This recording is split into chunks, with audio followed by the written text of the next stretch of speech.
On this episode of the Dudes and Dads podcast, we're going to be talking about how not to be a jerk to our kids. And much, much more. Oh, so much more, and probably. much more. Andy. Hey. Marky Mark. Hello. Mark. Hey. Mark. Mark's back. He's alive. Oh, the rumors of his demise have been greatly exaggerated. Yeah. Mark, how have you been? Like, I mean, for real, like, how have you been? Like, Really, really well. Good. Really good. So good. Yeah. Started a new hobby.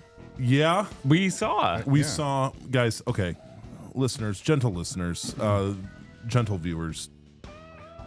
Mark does what I would like to do with the introduction of I used to have hobbies, and then those have all been stripped away from me. But when I did, Driving your kids is a hobby. yeah, this is not a hobby. When I did though, I like when you present your hobby to your friends, I like to go all in. Oh, yes. If there's paraphernalia involved, 100% all in. I'm not sure. Andy, Joel. It's fine. So Marky Mark shows up to the studio tonight with we'll call it the paraphernalia of the artifacts. Well, actually, really, we should use the term artifacts. That's more accurate of his new hobby. Now, Mark, you're gonna have to help me here. Yes. Your new hobby is around coinage, a particular kind of coin, I guess you could say. So, are you broadly within the category of the numismatist, or is there a? And I know you're surprised. I know you're impressed that I know. Can you define that for me, Joel? Mark, how about you define it, since you're the one doing it? Numismatics is the study and collection and basically anything to do with coins. Mm-hmm. All right. So I'm thoroughly impressed. Yeah. With your ability to pull numismatist. Now, if you ask me to spell it, forget about it. You're not going to do that. Forget about it. Okay, dude, what happened? What happened where did you come into this at? So one day I just was like, I need a hobby. So I bought some coins. Did you pass this by Abby, by the way? It was almost almost propagated by Abby. Oh, yes. Those are even the better ones. Okay, they are. Andy, this is just as a quick aside as he's saying this. Has your wife or my wife ever encouraged us toward any of the hobbies that you and I have participated in? I don't think so. I better be careful, but I don't think so. I don't think so. Now they've been let's just be clear. They've not been against we're sitting right here. Right. 8 years into a hobby that our wives have supported. Okay, that is true.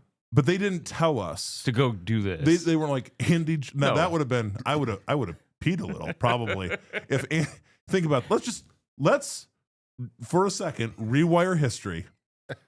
Julie and Jackie come to us and they say to us, boys, we feel like you've been missing out on a hobby that you could do together. We'd like the two of you to start a podcast together. Wow. I am going to give them thanks for supporting us, because they are definitely supporting. But yes, the idea. Okay, so Abby, you say so she was a catalyst. You need to get a hobby. Okay. Yeah. Now, let's Abby. By the way, you're free to comment in the comments section, because I feel like when a wife says to a husband, "You need to get a hobby," there's something else going on there. Do you feel like there's something behind her? Yeah, I think I was bugging her today. Okay, all right. That's I'm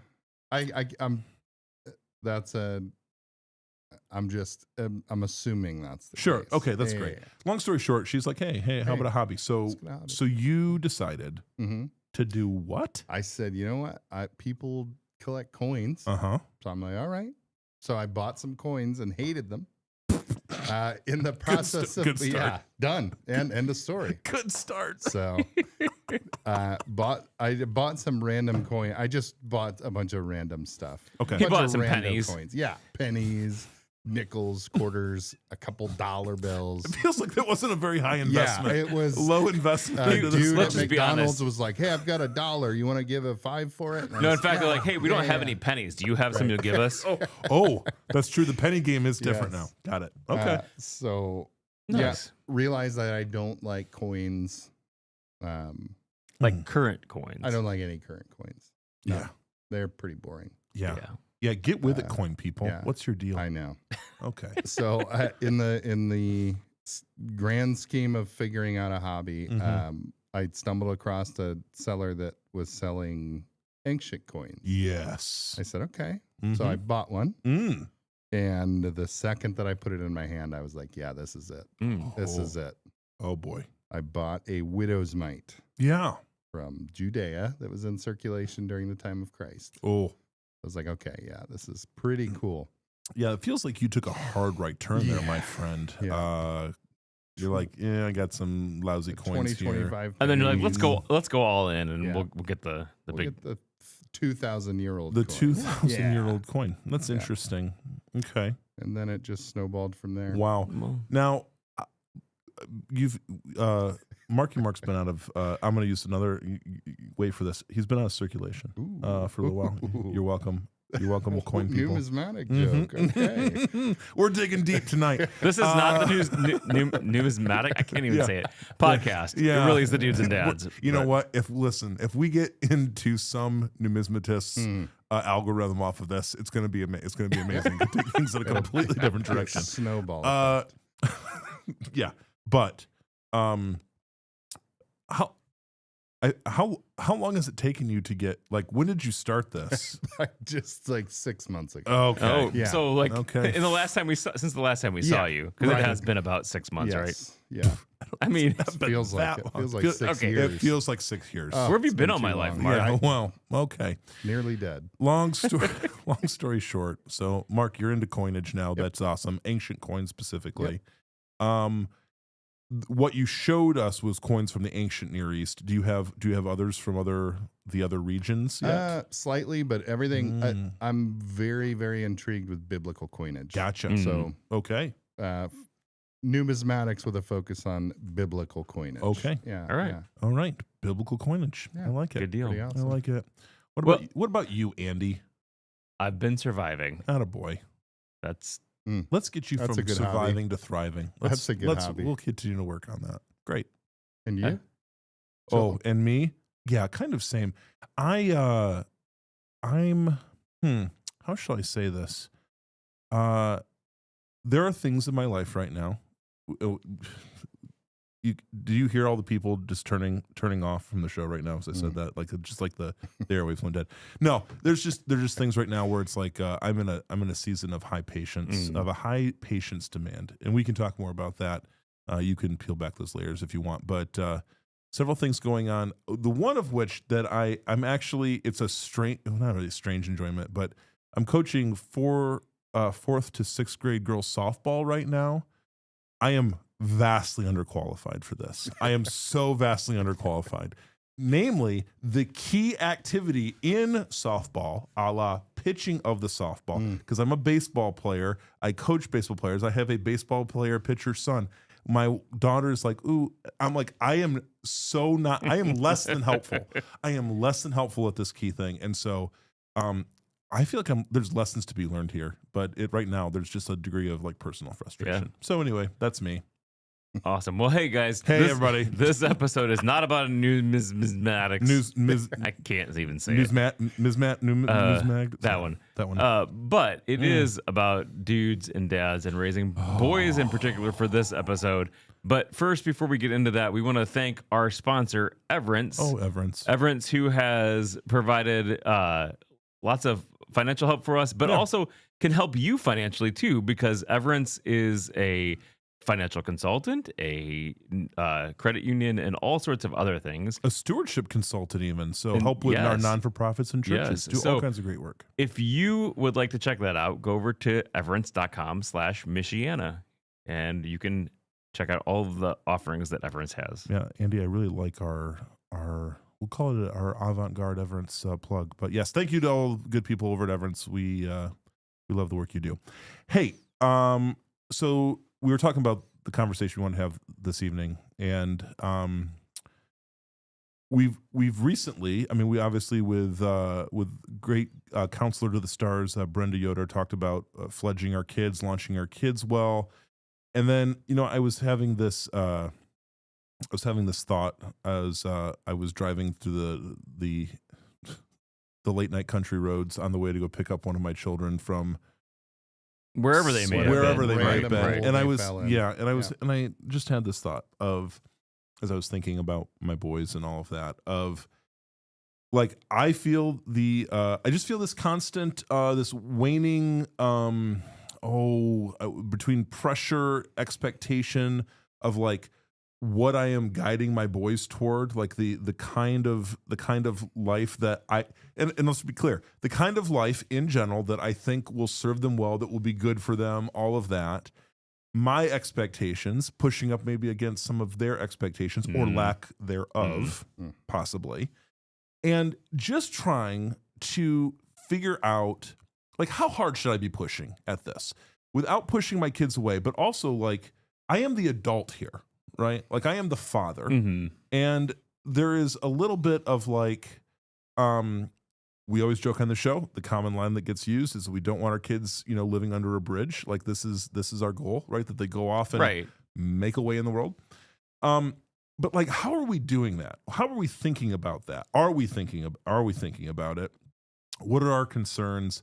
And if nothing else, for our listeners who have teenage kiddos in general, I think about, because all of us. So your two boys are your two eldest, how old? 17 and 16. Yeah, 17, 16. Boom, boom. Mm-hmm. I've got 16 and 15. Andy's at 20 and 18. 20 and 18, right? So we're at this like 20 to 15-year-old, some slightly different stages. You got one who's got a graduation open house coming up real soon. Real soon. By the way, just a side note, what's the food menu for the breakfast? We are doing breakfast. Okay, Eli, so I want to say you you are a doggone trendsetter, and I want more people to get behind this. Breakfast, food, graduation party. Let's talk about it more. Okay, so another graduation right there. Your boys are what year? What years in school? They are. You're gonna make him 11th. 11th. So Porter's going into. He's a junior going into his senior. It's gonna be a senior year. And Preston is 10th going into his junior year. Yeah. So you've got. Oh my God. So you're gonna have the back-to-back graduation, as will I have the back-to-back graduation. What terrible planning on our part. But anyway. Hey, there you go. So we'll start with Mark. We'll start with Mark because I like to put him on the hot seat right away. It's his punishment for not hanging out with us more. That's a fact. We're gonna do the pop quiz on him tonight. So you're looking at two boys going into their senior and junior year. Yeah, like it feels weird to say that out. Feels weird to say it out loud. I've got boys going into their sophomore and junior year. Andy's almost gotten fully rid of his. He's almost just completely done away with it. No. We'll talk about that in a second, Andy. Still more to come on the other side of graduation, obviously. But for you, Mark, how are you thinking about like the way you're directing your boys in their steps, what they're doing, what's frustrating you? Because we got guys, there's plenty of frustration, sure, to go around the table, as it is with many of our friends listening, because this is what parenting is about. I would be highly suspect if you're like, no, we're freaking killing this, and like everybody's on track. It's like, you're also a liar.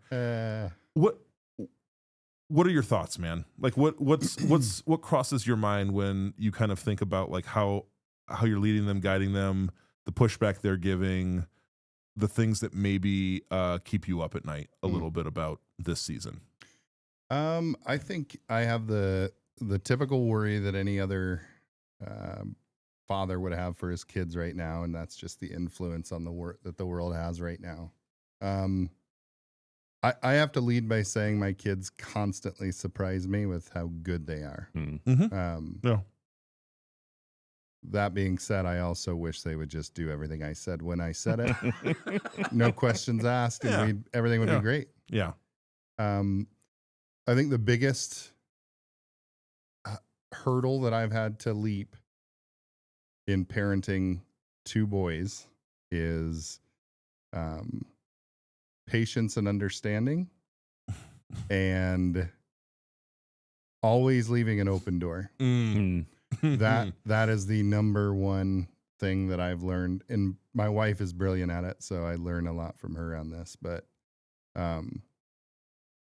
always providing the open door to discuss anything and everything, because I want them to learn it from me and not from someone else. Yeah, for real. So boy, open door. But Andy, let's re-record the cold open. That's really we're gonna call it the open door. The open door episode. That speaks to me. I have, because I know, I'm sure many parents, one of my concerns or anxieties is that my kids are holding on to something, right? Absolutely. Like that they're holding on to something, and there could be a few different reasons for that. They might be embarrassed by something. They might have a regret or like I didn't make the best choice on this, and I'm afraid if I tell mom and dad or whatever. The thing that I wonder about, because I think kids are obviously they're perceptive, is they don't want to stress you out as a parent. Like they don't, like they have some awareness of like, oh, mom and dad are of what's going on. Yeah, and they can tell when your life is stressful, and sometimes they don't care. Sometimes they just still are going to push you, but sometimes they do. Sometimes they don't. Right. Yeah, that's true. Yeah. Fact. If you only knew. That's a fact. Yeah. Yeah, that is the open door thing, keeping a line of communication open. And just not yelling at them, all the time for the things. And it always, I'm sure you guys have the same experience. It always feels like the moments of potential worst conflict, like they always come just at it's just like the worst possible time. It's when my energy probably is at its lowest, when my patience is at its lowest. Again, like I said, they can tell. Yeah. Sometimes don't care. Sometimes don't care. Most times don't care. Radar. Yeah. So Andy, tell me, what's your thought? What's your feeling? Lead us. Lead Great us. One. Yeah. You've been through the you fire. Are. You're really the elder mentor. You are our Moses. Wow. Please. Tell us. What am I telling you? Yeah. No, like just how the balance, the push. Like obviously, I mean, you've got one post high school, still, living at home, working. Right. So that was an interesting transition for us, because we did send him off to college, and he had decided that wasn't his thing, which is perfect. Great. That's better than wasting time and money. We definitely support that. Right. Has come home, living at home, but also working now, and that has shifted. It was an interesting shift, because it did kind of go from being father-son, parent-son relationship, to something more of, because we did say, hey, okay, if you're gonna be home, you are going to live home, you're going to have to pay rent, and there's a few things that you're going to do. So that relationship has kind of changed. And the dynamics have changed too. And I think that's a little bit, I would say it's a little bit harder to lead in that too. Sure. Because he is 20, almost 21, or will be 21 in December. So almost 21. What am I talking about? It's not December yet, right? Andy's wishing away her summer months already. No. Yeah. No, but anyways, but he, so it's just an interesting transition, because I'm finding that, like, even today, we talked a little bit, okay, what are we going to do as a family today? We are going to go home, and we're going to straighten up the house a little bit. And his response was, well, I don't live there. I rent there. Interesting. And I said, well, and he was saying that as a joke. Yeah. But I feel like it triggered something within you. But the landlord / father part of you, like there was something I was like, listen, bud, like I'm your landlord too. So no, and I said that, and he listens to the show. So Micah, no, I just it has changed. It's been interesting as it's changing, And then for Eli also, as he was trying to discover what he wanted to do this next part of his life. Yeah. He's a very different kid from Micah. Yeah. They grew up 22 months apart, or 20 something months apart, between 22 and one of those months. Yes. Just like you don't know what close grade your kids are. Yeah, right. Yes, right. Relatively close. But for me, he didn't quite know what he wanted to do, was toying a bunch of different options around to different colleges, but still wasn't 100% sure what he wanted to do. Yeah. So he ended up settling on staying home. He's going to stay home this next year and go do IUSB, kind of audit some classes, take a few classes, but do some working. So for our not local listeners, Indiana University, South Bend. So a South Indiana University campus that is a couple counties over from you guys, right? And essentially not join a class. I mean, but kind of just taking and picking and choosing what stuff he wanted to do, all while trying to do some work around, working around the area and gaining some money. And I think that's a great option and a great opportunity, because again, for him, like I don't want him spending money that he doesn't need to be spending because because he doesn't know what he wants to do exactly. I went to college. I think we've talked about this. I went to college, and you had a wild college career. Wild. Whoa. Well, wild. Not wild in that way, but wild. But so I started out, and I started in missions, I think, or youth ministry, one of the two. And I decided, hey, that's not for me after the first year. So the next year I switched to whatever the other one was. I can't remember which one I started. I think I started in youth admin. Yeah. Decided to do missions, decided that wasn't for me either.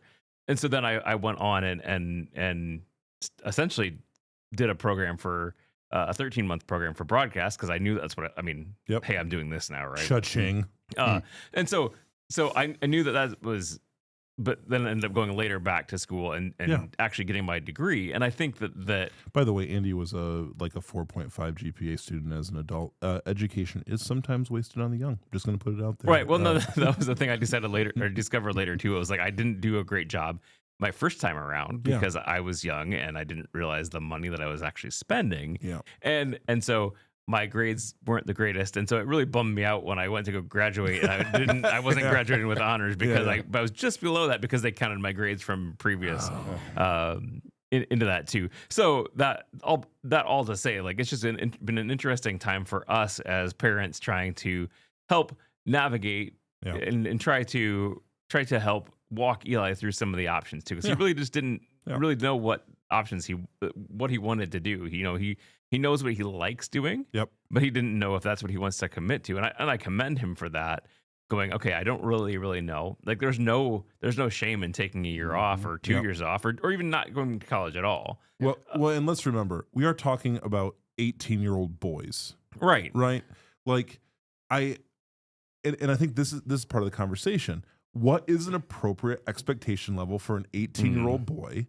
Because there definitely are certain appropriate levels of things we should be expecting from them in terms of their effort, their conduct, their those sort of things. But at the same time, like, let's just be clear. I mean, if it's the college route or the career route or whatever it is, we are asking the question, what are you going to apply your life to? And that feels like a big question. Joel, before we go any further, I want to remind people they can call our studio live or our voicemail, 574-501-4467. Again, that's 574-501-4467.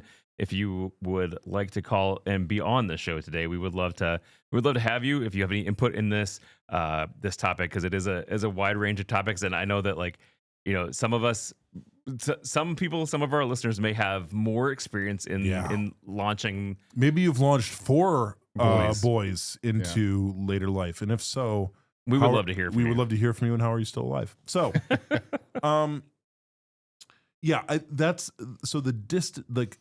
I feel that tension, and I have tried to, like, go back in my mind, like, thinking about, okay, so for Aaron right now, finishing up his sophomore year, there are a couple specific things that he is there. I would say there's a general area academically that he's interested in. Okay, that's kind of emerging. There's an athletic area that he's interested in and continues to gain skill in.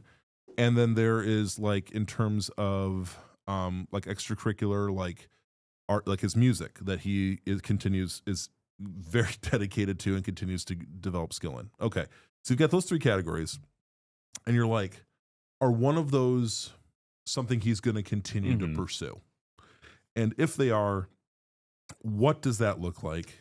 And do I have enough money to well, hey, listen, like maybe if he's doing stuff with the sports stuff, that may help also offset some of his. It could offset some of that. And without getting deep into the weeds, I mean, part of it is the college athletic scene with NIL deals and all this, like everything from 4-year Division I down to junior college and everything in between has shifted so dramatically that we're like, that's a piece where it's like, golly, like I am no expert in this at all. And then you are depending, and this is probably the case with other areas, you're depending on the voice and expertise of other people. And you're trying to find those people to help guide you. And so we're trying to do that. We're trying to do that well. And also to remember, like, so Aaron will start doing his college visits this coming fall. Like, we'll do some initial ones. And so my ongoing joke with him, and I hope I really need him to find this probably more funny than he does, but so his aunt coaches at Dartmouth, right? And so I keep on telling him, Aaron, are you ready for your your college walkthrough, your college visit at Dartmouth? And he just looks at me cross-eyed, like, what are you even talking about?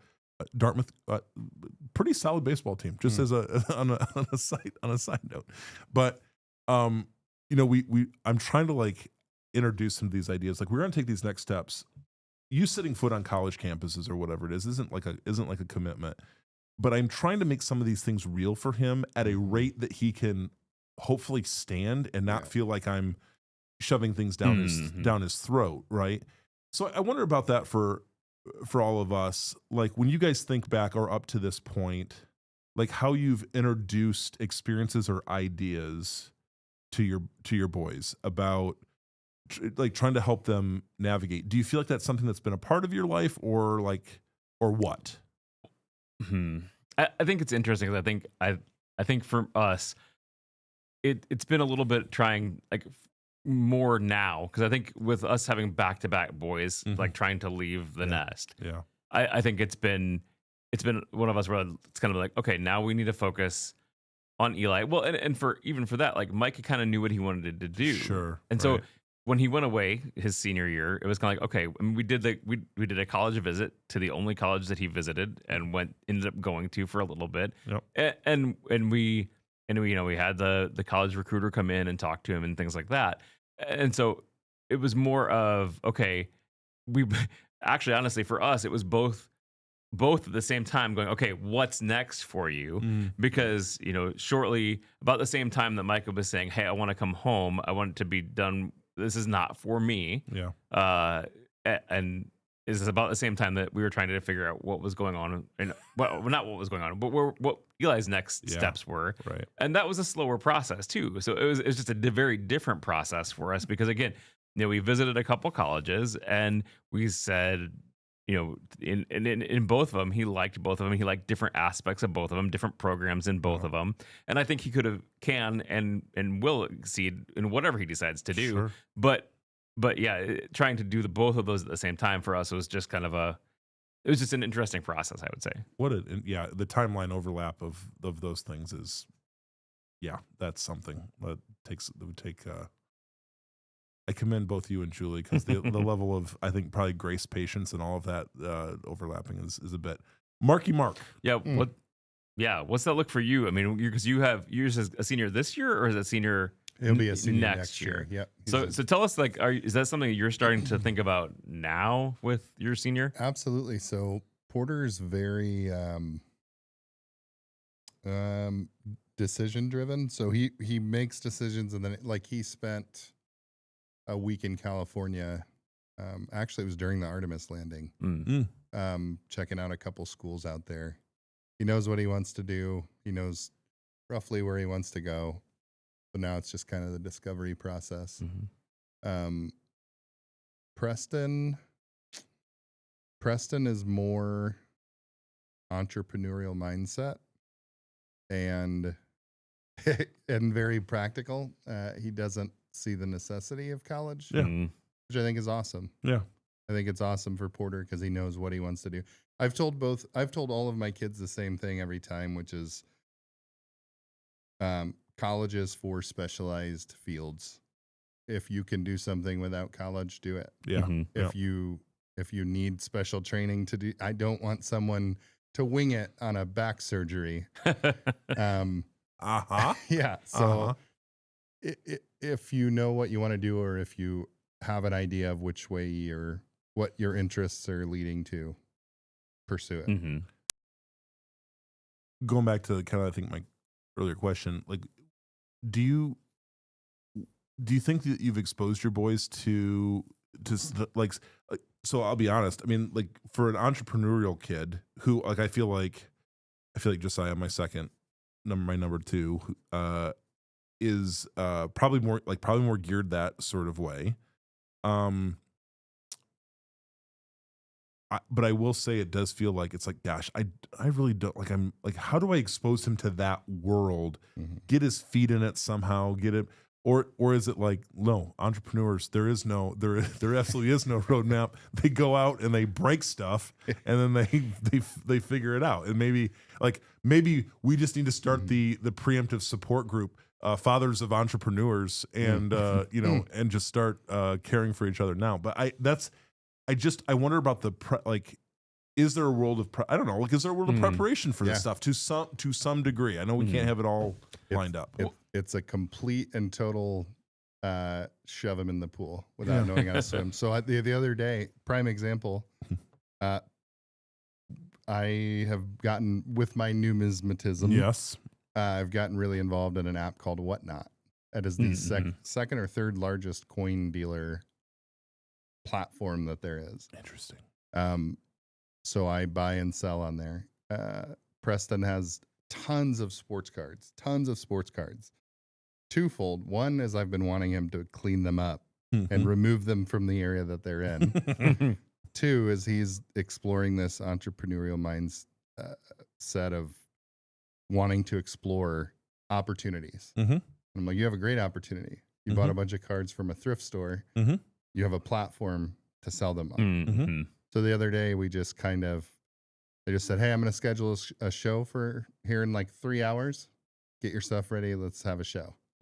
So then we went on and had an 1.5-hour auction where he led the auction, and it was awesome. Cool. That's and great. I think that's the exposure. That's cool. Or just discussing different concepts and ideas, and maybe stealing a few. So it sounds to me like what you're saying is some of the ways to prepare your kids, especially if you can see a path that they naturally like or can do, entrepreneurial or whatever it may be, to start to maybe guide them down to paths that they can even see how that would work out in a job. Because I think one of the things is you can say, okay, hey, I really like doing X, Y, Z. And I think Micah was a good example for that. Micah was like, I love race cars. I love watching race cars. I love all of that stuff. He's a big race fan. And then when he said, I want to work on race cars, high performance, he gets there and he goes, I don't really think this is for me. And so again, I commend him for saying, no, I don't want to stick this out because it's really not for me. But I also think that if there were opportunities for us to get involved with the business side of racing ahead of time while he was still in high school, that may have helped him make the decision earlier. Interesting. Yeah. Maybe. And I don't know. Maybe not. Yeah. Maybe it was just the real life getting in there and seeing it, because I don't know that you could have, especially, something like that. Like how can we expose him? Thinking ahead, like how do you expose him to the business side of racing ahead of time? Without going. He went to into Ohio for school, so it's not like he could just go to Ohio and work for the weekend and try something out. Yeah. So I don't know. Just thoughts. Yeah, that's interesting. Yeah, I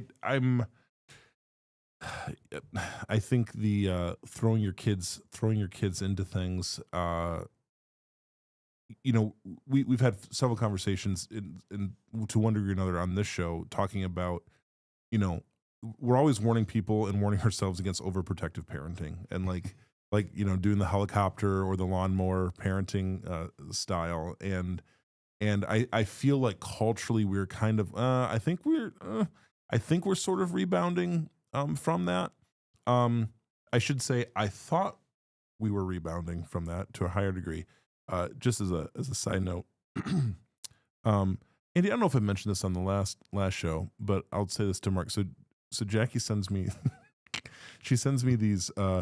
She joins. Let me back up. She joins a Facebook group that is it's kind of an ideas group for like things. Hey, things that you wish you would have like sent with your kids when they went off to college. It was like, oh, like just good practical like things they should take, helpful little hacks for dorm room, whatever. Very innocent, very practical. And then she realizes that this group is also full of a veritable hellscape of helicopter parents. And specifically, like, so one example I'll give. They're there, the parents are there for the college visit, and mom specifically notices that the laundry machines in the dorm room are different than the laundry machines they use at home. And the knobs and the words, they're different. So what does she do? She takes a photo and then says in the comments, she goes, so when my kid at 11:30 p.m. at night calls me because they won't, and the assumption is because they won't know what to do, which I have to believe she is absolutely projecting onto her kids already, right? Like, hey, Johnny, I love you, but I also know you're the kind of kid that doesn't know how to operate a washing machine, okay? So she's like, she took a photo of the makeup of this and then Googled how to use this, and then has instructions down for the kid to send to the kid on here's how to do your laundry, right? Don't get me started. But so like for me, I just go, by the way, they can Google anything. They can, like, they will figure it out. Right. I actually take a little bit of, I'll just be honest, a little bit of like, ooh, I get the butterflies whenever I see an opportunity, like a thing that is coming up for my kid in a situation where they're like, oh, this is going to be new. I go, oh, like what will happen? Like, I'm so excited. Like, I'm so excited for like what might, and not in like a sick way, maybe a little bit sick way, but, like, I love seeing where they hit those kind of safe speed bumps in life, right? Because that's like, doggone it, like that's where the good stuff's at. Yeah. I just wonder, like I see like the online auction, a little bit of a safe speed bump, because you're like, hey, this is scheduled, we're doing this. Yeah. Let's go. I have to ask, like, did he feel any sort of sense of like, was he excited about that? He was super excited. And then when we were done, he loved doing it. Yeah. And he just wanted to do it again. Hey, there you go. So Dave on Facebook says, at least she didn't label the campus machine. She just sent the picture. Yes. So there is that. Yes. Because she could have labeled That's right. taken her Sharpie out and labeled the campus machine. Thanks, Dave. Touch this button. Yeah, press this button. Yeah. And that's what I want. I mean, I think back to even in some practical, like Josiah and I, when we did our Teton trip, you know, on the back end, I mean, it was a challenge. And on the back end, I have to admit, I am really, really surprised the degree to which Josiah has said, when are we doing that again? And it's like, you know, how many things in ways that we're pushing our kids, are we pushing our kids, and do we have ears open enough? I don't know, just to be like, to be able to hear them ask in one way or another, when do we get to do that again? Right? Because I think they express that to us in various ways. There may be, I don't know, y'all, like maybe they're looking for a greater challenge from us. And it feels like culturally right now, I think there's probably a pretty good chance that our kids are like maybe just wanting us to say as mom and dad, like, could you raise the bar a little bit? You know, I won't necessarily volunteer to raise it myself, because you're an adolescent, your brain's not fully formed, and you're blah blah blah. But as a family member, as a parent, just to say, what's a way we could raise the bar? And sometimes it's like an artificial bar raising, like it's like making things a little bit tougher. just to make them tougher for a developmental reason, not because it's like, oh, this is like, die or live or die kind of situation. But yeah, I just when again with our boys that are in the process of launching and close to pre-launch stage, like Mark, when you think about your son in his senior year, like what do you hope to see from him in terms of like preparation for the next thing? Like, would you have in your mind like a few like pre-launch checkpoints? So honestly, I'm finding myself almost doing an Uno reverse on his senior year, because it's been a constant like, we work and we spend our time and we focus on this and we make sure that this is good and we do that almost to a fault of like, I want him to enjoy his senior year now. Great. Yep. I want him he'll be playing football this year. I want him to enjoy that. I want him to enjoy hanging out with his friends. Next year he can worry about all that. Good for you. Yeah. Because he's very headstrong in making like he's had a job for the last 2.5 years. So that's but that's an awareness and sensitivity of your kid though. Yeah. Like you see that, you're like, so what I hear you saying is the least of your concerns are that he's going to take intentional steps toward the next chapter of his life. Yeah, absolutely. That's like he's got it figured out. Yeah. So good on you, my guy. Mm-hmm. And I think right there, that's the tension, because it's like, I do not want.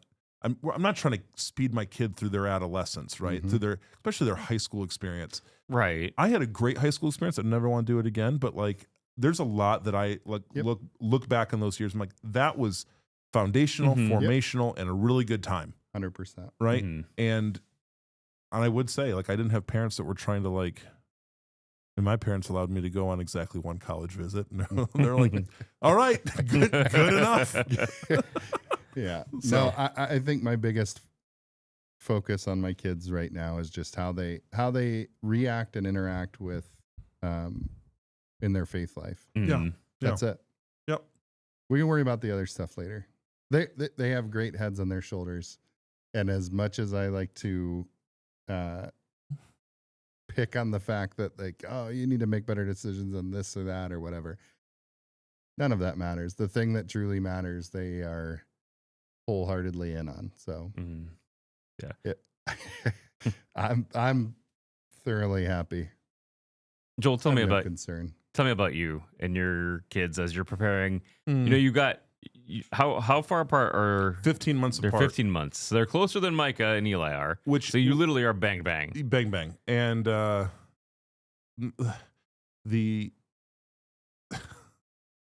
do feel like I am, because they are so close in age, I'm kind of parenting. I don't have the words for it. I feel like I'm parenting one child. Oh, in interesting. A way. Like because their stage is so close. Yeah. They're like, it's like there's a teen boy energy that's just like like a molten hot center, right? And but similar to you, so like they are different. They are unaware that they grew up in the same household, I think, and only 15 months apart, and like they are so uniquely different, which I love, because boy oh boy, it is like the variety is the spice of life. But yeah, I don't, it's like it, they are both and they're both academically gifted, in very different ways. And yet there's sometimes where it's like I'm surprised at. So great examples here recently. Great examples. This semester, just on a recommendation from someone at the school, they're like, we believe that Josiah is ready for honors English. And again, Josiah is smart in his own way. That is the last class. If I'm really honest, it is the last class that I thought we went and had a meeting. We went and had a meeting with the school, and we're like, has Has there been an error in the record keeping? Hang on. I just want. Yes. You're talking about my son. I just want to be. I want to be clear, because again, like a kid like him, like sitting down and writing and reading things, like I get it. It's and at the honors English level, you're like just doing more of that, right? Mind you, I don't know, whatever. I'll say this on air. Mind you, last year in his English class was filled full of just taking phone calls from his teacher. So I was a little bit caught off guard. Yeah. Okay, caught off guard. So here he is, a kid who I think is very much like he's really interested in going into becoming an electrician, into the trades. Awesome. Probably entrepreneurial minded, like in the way he's I think some of the internships that he'll probably do are going to be in manufacturing and design and things like that. I think that's probably what will happen that way, where he's shown interest. And yet here he is in an honors English class. That was a weird curveball. And it's like, okay, how do I support him in this, right? So there's that. Aaron is like, obviously we've got baseball, musician, whatever, and we bought him his first used car, and it needed new CV joints on the front, like it was going out of style. And so what did we do? We took the car to Grandpa's garage. Grandpa bought the CV joints, and he goes, "I'll supervise," which great. And Aaron, like Josiah, no surprise, just wanted to jump right under there and get at it. But Aaron did the job. Nice. And and I was like, and the degree to which he was like willing to get under there and do it. Now I should say there is the motivation of having a working car as a 16-year-old boy. I'm sure that helps. But and so it's not like he shies away from that mechanical stuff and things like that. So I'm always just like, I look at that and I go, okay, like I don't want to overmanage any of this. I just sometimes want to throw them throw them into these weird, different kind of circumstances and see what happens. Because it is somewhat enjoyable for me. All right, so Dave has a couple other questions or comments. He said, Dave. And how does that also affect the different upbringing of a middle schooler who is judging how they can break the system for themselves? And also, does that change the senior losing of the reins? So it could have been. I'm trying to go back to the conversation that we were having earlier. Yes. Say that again, because I want to make sure I understand. And how does that also affect the different way of upbringing a middle schooler who is judging how they can break the system for themselves? Oh, yeah. And does that also change the senior losing of the reins? So, yeah, like the deal with, I look at middle schoolers and I just go, I'll be honest with you. In my years of youth work, the people that volunteered to work with my middle school students, they were like a special friend to me, and how they came alongside those kiddos. And at the middle school level, like I don't know. I get a little bit uneasy with sometimes some of our middle school students are being asked to make certain like vocational track decisions, and I just. Everything that I know about adolescent brain development just tells me don't do that. Yeah. Do not. I had the dumbest ideas about what I was into or going to do as a 6th, 7th, 8th grader. Well, and I think that even goes back to just even talking about like not what you like to do as a hobby. Like you would probably not say that you want to collect coins as a profession, right? Oh, and maybe you will. I mean, that maybe. Hey, wait! You heard it here first. We're breaking this to your wife right now. You're quitting your job, and you're Abby. We've been meaning to tell you. No, but I mean, you know what I'm saying, right? I mean, you're probably not going to do those things that you do as a hobby, but as a middle schooler and even as a high schooler, you don't know that exactly. Like you're like, okay, I really like doing XYZ, and I like video games and YouTube. Right. Yeah. Let's be an influencer. Yeah. Right. Oh, but I mean, I would say, take me for example, right? I went to college because I wanted to. I thought I wanted to was called into ministry to do youth ministry, and it wasn't until I got there that I was like, no, absolutely not. But let me take a quick aside. You were actively involved in youth ministry for a very, very long time in other ways, right? Right. I was involved in it as a participant. Right. But as a volunteer, you just weren't collecting a paycheck. Right. For the Okay. role, Yeah, that is true. And that was, I mean, after a while, that was after I got married. Like that was in my later 20s. Yes.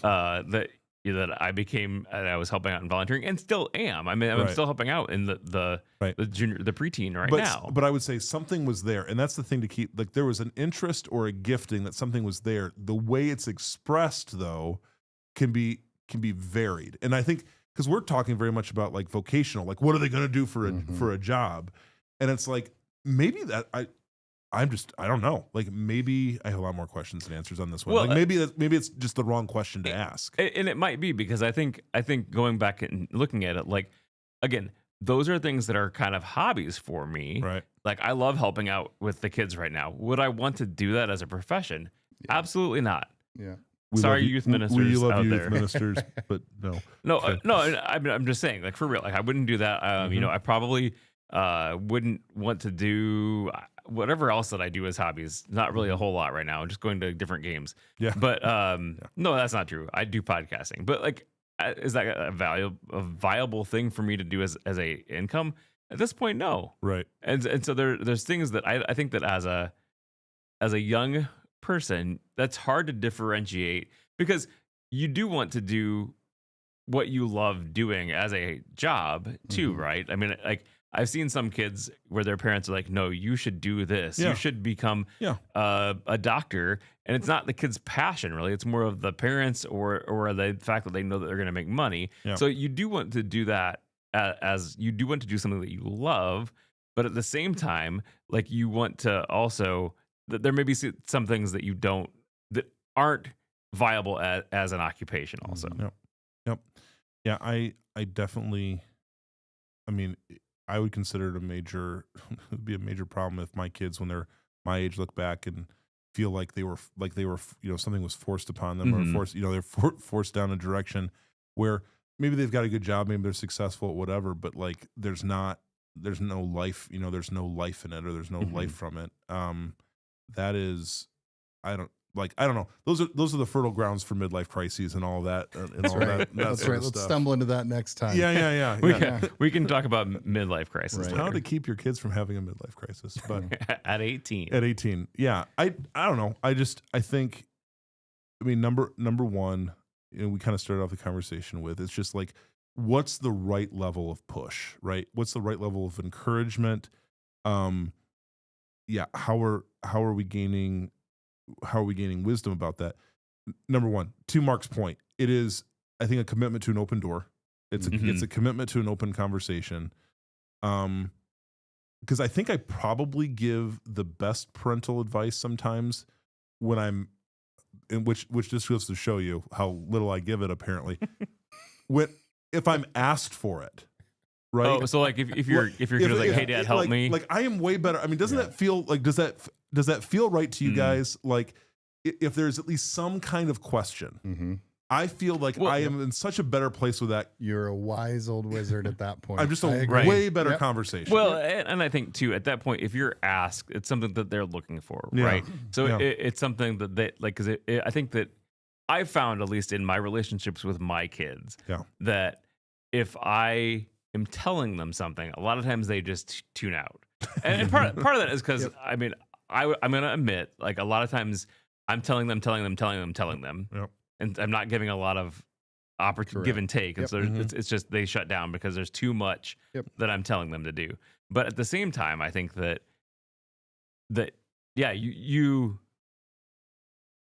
I don't know how to say that, but I think that the best times are when there's something that they come to you and ask you about, because then they're open. And again, we can't wait for that the whole time, right? I mean, like there has to be times that if I waited for them to, if it was always a wait for questions, boy, oh boy. Right. We'll talk. But those ones are the ones that they are more likely to take into heart when you can have a conversation with something that they're leading the conversation. And I think part of the skills of a parent is to figure out ways that you can lead them into that, asking that question. See, and that, to touch on that, I have to give her the most props, because Abby, she brought up a couple years ago a book that she was reading where you there does come a point where you change from disciplining your child to guiding your child to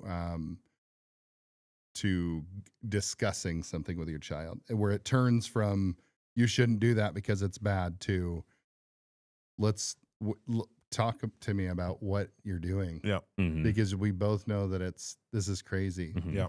And it coming to that conclusion for me opens up so many more of those opportunities where they come to me for a question, and they do. And that is encouraging to me as a father, because we've changed from I'm going to tell you what to do and you're going to do it because it's right, to I'm going to guide you through this situation and you already know what to do because you've learned what's right and wrong. It's this transition into manhood. Yeah. Well, and I think too, especially like that becomes more, or it should become more as we're going throughout this, getting closer and closer and closer to launching out of the nest, right? Yep. Because I think obviously when they're younger, that you need to do a lot more of that. This is wrong. Whereas as they get older, they need to be more and more responsible for their day-to-day operations, as well as the decision making. Otherwise, you end up with not knowing how to do laundry at the school, right? You can't figure that out because your mom's always done it for you, or even if you had to do it because it's different. So I think that there's that transition that needs to happen as kids get older and older and older. Okay, so this I have to segue a question in here now, because this is I will relinquish my biggest emotional secret. Oh, okay. Golly. So, you heard it here first. You heard it here first. So in this transition, it's phenomenal. It makes me very proud of my sons. It truly, deeply hurts to know that we're in a situation now where we've gone from them needing me to me needing them. Oh, okay. So how do you guys deal with those emotions as parents? As parents of like, you have always needed me, and we're in this transition where I actually need you now. When you think, and just to clarify, when you think about needing them, like how in what way? Like how would you, as a father, needing to provide, needing to protect, needing to guard, needing to guide, needing to, they can't survive without me. Moving to a situation where they are surviving without me. Because that's an emotional rough one. So let's just be clear. I'm pushing off dealing with that emotional baggage for another year at least. Just been seeing what Andy's going through, and I've decided that I'm going to just keep that like a compartmentalized, deep down inside. Shove it down. Shove it deep down inside. And I don't know. For me, I think, to be honest, I don't know that I did that very well. Like as far as even helping my kids transition out more and more and more. Like I was very much trying to hold on to a lot of that reins until I realized from multiple people that I need to do that because they need to make their own decisions and they need to fail. Like that is important that they fail and not always, because I think that was the hardest thing for me as a dad. And I'm going to admit that, as a parent, gut wrenching, right? As a parent of two kids who were in college or college age or going to be college age here real soon. Like it was hard for me to let any of my kids fail on anything. It just was very, very hard. And I think that I'm still working through a lot of that. So I as someone who feels like if you were to ask me like, hey, when's the last time that you saw your kids fail at something? I'm sure in small ways there's things like I don't have great clarity on that, and then I get real like, am I just not am I not pushing hard enough, or am I somehow like subconsciously, despite all the talk that I have about to the contrary, am I like somehow subconsciously protecting them from something? I don't know, but you know, I don't know. I've heard plenty of stories about parents. Man, they take their kid off to that first day. Well, you will use college, but you know, whatever that next stage, they take their kids off that first day of college, and they're super strong and they're great all the way through. And then they get back in that car and they drive back, and they are a hot mess. There's a hot mess the whole ride back, and I understand. I think I understand that. I just, if I do cry, I want those to be tears, like tears of joy.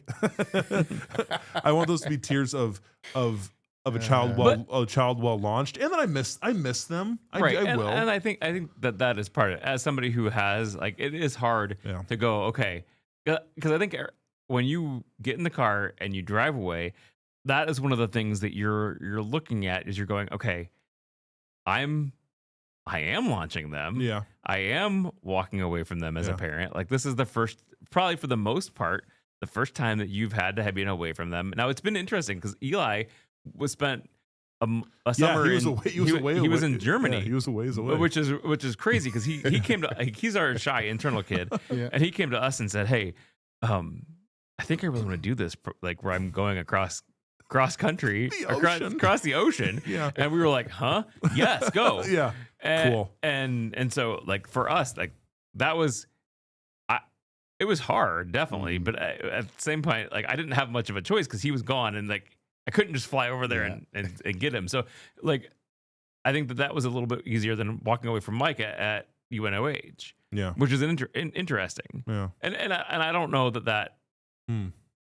I don't think that has anything to do with the personality of the kids in general. I think it has more to do with the fact that that was his decision, and he went, okay, I'm gone. Yeah. and was gone so far away.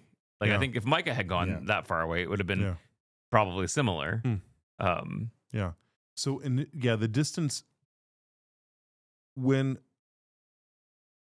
I want to believe that when some of it is kid initiated, like when the distance is in a healthy way, kid initiated, I want to say that I can handle that, but like I feel better about that. Well, I want to say that. You want to say that? I want to say that. I also wonder too if part of that had to do with the fact that there were two teachers that I didn't know super well, but I knew that there were going to be two adults with him there. Yeah. Now, his experience, I mean, I don't know if we've talked about this before on the show, but his experience was interesting there. There were some wild experiences. Well, no. Did something? No, but, like, go on. Like, he came back with a new hobby. That's and a tattoo. And a tattoo. Yeah. No, neither of those. But so the whole program is they went over there and they were staying with, like, host families, and they were all going to the school together, but they were there for like a month, and they were going to then also traveling as the school here. So, like, there's two adults there from the school, and they were there for, I think, a month. Was it? Yeah, I think so. But like, his host family, for one, didn't know that they were getting him until, like, right before. So, like, we were, as a parent, we were kind of freaking out because they like, all the other kids were like, hey, we've got emails from our host family. And we're like, we have no idea if my kid has a host family. Right. And so, and then also everyone else was paired with, like, somebody of their own gender. This family had a female, like a girl, in the high school. So it was just it's a very different experience. So Eli did spend a lot of time, I would say, alone, which may or may not have been good for Eli. I mean, he's a kind of shy person anyways. But yeah, it was just a different experience for him. So I think that going back to the original topic of like, okay, kid initiated thing, I think that is probably what helped, that, and the fact that we knew it was temporary. We knew that there was a time of separation because there was going to be a specific, 1 month time of separation, and he'd be back. We knew that there was adults with him. Like, I think if he was just like, hey guys, I'm going to go to Germany. Yeah. See ya. Yeah. Like, I think that would have been a different feeling had we not known that there was somebody taking care of him, looking after him too. I don't want to say taking care of him, but like making sure he was taken care of. So, yeah. So I don't know, Mark, the question is great. I want to say that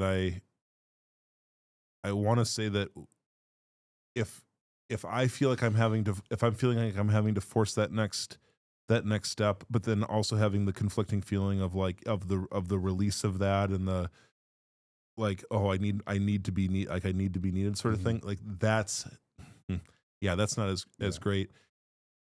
But when when my child is initiating some of that, it's like in a healthy relationship, we don't feel that as a rejection or unhealthy distancing, right? We see that as a doggone it, I did my job for a kid who wants to like under some of their own power go and make an impact on the world and go do their thing. Yeah. And I think for anybody listening, like if you have whichever side of the spectrum you are on, like if the goal is that we are raising up young people that can stand on their own two feet, take pride in their work that they're doing, take pride in the direction, regardless of what it be they a mechanical engineer or an electrician or an whatever, a collector card entrepreneur, whatever.